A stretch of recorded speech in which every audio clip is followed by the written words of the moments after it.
ભૂલી જાઓ એ બધાને જે લોકોએ સમાજનો ઉપયોગ કરીને ખુરશીઓ ગરમ કરી. સમાજ લેવલે મિટિંગો જે છે તે થઈ રહી છે.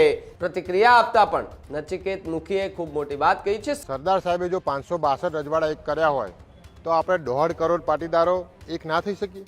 ત્યારે સમાજ માટે આજે કંઈક કાર્ય કરવા નીકળ્યા હોય ને સમાજને એક મંચ ઉપર લાવવાનો હોય ત્યારે હું તમામ આગેવાનોને વિનંતી કરું છું કે તમે સૌ આ કાર્યક્રમની અંદર જોડાઓ.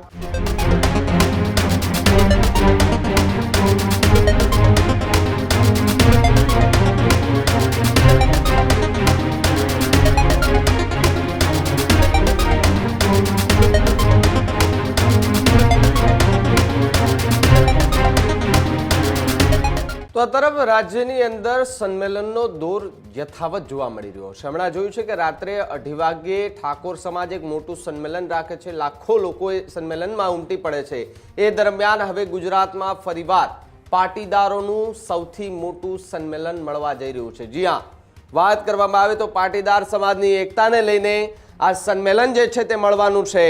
પાટીદાર સમાજના આગેવાન નચિકેત મુખીનું સૌથી મોટું નિવેદન જે છે તે સામે આવ્યું છે. 15 ફેબ્રુઆરીના રોજ અમદાવાદમાં મોટી બેઠક જે છે તે પાટીદાર સમાજની મળવા જઈ રહી છે.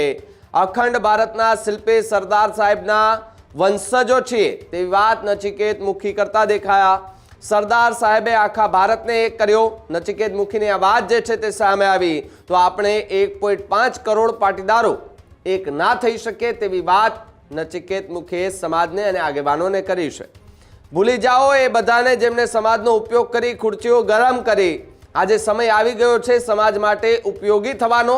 પાટીદાર સમાજના આગેવાનોમાં કેટલાય મતભેદો હોવાનો દાવો પણ નચિકેત મુખી કરતા દેખાયા. હું જે એકતાનું મિશન લઈને નીકળ્યો છું તેમાં ઘણા બધા અવરોધો આવવાના છે તેવી પણ વાત નચિકેત મુખીએ કરી છે. 15 ફેબ્રુઆરીએ સમાજના આગેવાનો અને સંસ્થાઓ એક સાથે આવે તેવી વિનંતી કરતા નચિકેત મુખી જે છે તે દેખાયા છે. અને સાથે જ આ પોસ્ટર પણ વાયરલ થઈ રહ્યું છે જેમાં 15 ફેબ્રુઆરીએ લગભગ બપોરે 3 કલાકે અમદાવાદ ખાતે આ મોટી બેઠકનું આયોજન કરવામાં આવ્યું છે. એકતા નહીં તો અસ્તિત્વ નહીં નામનું આ પોસ્ટર એ ખૂબ વાયરલ થઈ રહ્યું છે અને પાટીદાર સમાજના આગેવાનો લક્ષી ને આ પોસ્ટર જે છે તે લખવામાં આવ્યું હોઈ શકે અને સૌ કોઈ લોકોને એક થવા માટે સમાજ લેવલે મિટિંગો જે છે તે થઈ રહી છે. એની વચ્ચે આ સંમેલનો થઈ રહ્યા છે. કોળી સમાજનું ભાવનગરમાં સંમેલન થાય, ઠાકોર સમાજનું ઉત્તર ગુજરાતમાં સંમેલન થાય અને હવે ફરીવાર પાટીદાર સમાજ જે છે તે એક થવા જઈ રહ્યો છે અને લાખોની સંખ્યામાં કદાચ આ બેઠકની અંદર પાટીદારો આવી શકે તેવી પણ વાત નચિકેત મુખી કરતા દેખાયા છે. પદ, પક્ષ અને ખુરશી પહેલા સમાજ આવે છે તેવી વાત પણ આ પોસ્ટરની અંદર ઉલ્લેખ કરવામાં આવ્યો છે. અનેક એવી વાતો છે કે આ પોસ્ટરની અંદર રાખવામાં આવી છે. પ્રતિક્રિયા આપતા પણ નચિકેત મુખીએ ખૂબ મોટી વાત કહી છે. સમાજને, સમાજના આગેવાનોને, સમાજના લોકોને એ વાસ્તવિકતા કહી છે અને એ કે જે સમાજનો ઉપયોગ કરીને આજે રાજકીય રોટલા શેકી રહ્યા છે, રાજકીય ખુરશી ગરમ કરી રહ્યા છે તેમના પર પણ ગંભીર આરોપ જે છે તે નચિકેત મુખી લગાવતા જોવા મળી રહ્યા છે. ત્યારે સાંભળો પાટીદાર સમાજના આગેવાનને કે જેમણે 15 તારીખે મળનારા આ સંમેલન અથવા તો આ બેઠકને લઈને શું પ્રતિક્રિયા આપી. જય હિન્દ, જય ભારત, જય સરદાર. અખંડ ભારતના નિર્માતા એવા સરદાર સાહેબના આપણે વંશજ છીએ. સરદાર સાહેબે જો 562 રજવાડા એક કર્યા હોય તો આપણે 1.5 કરોડ પાટીદારો એક ના થઈ શકીએ? ભૂલી જાઓ એ બધાને જે લોકોએ સમાજનો ઉપયોગ કરીને ખુરશીઓ ગરમ કરી. આજે સમય આવી ગયો છે સમાજ માટે ઉપયોગી થવાનો.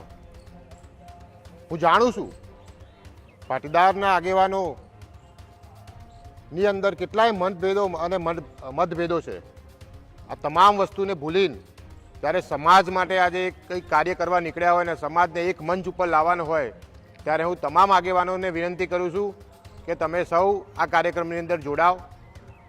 હું જાણું છું આ કાર્યક્રમ મારા એકલાથી નથી થવાનો.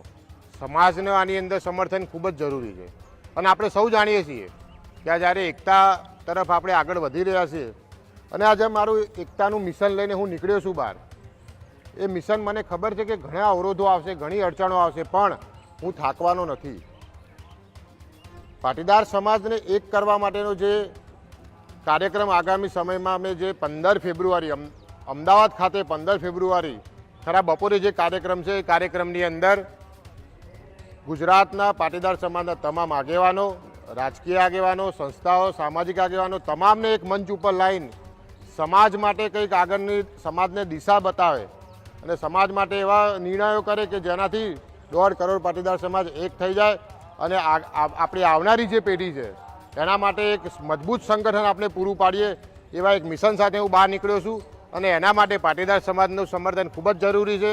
એટલે હું સમગ્ર પાટીદાર સમાજને આહ્વાન કરું છું કે આ કાર્યક્રમમાં મોટી સંખ્યામાં જોડાઓ અને પાટીદાર સમાજનો જે આગામી આપણે એકતા માટેનું આ મિશન છે એને સફળ બનાવીએ. જય હિન્દ, જય ભારત, જય સરદાર.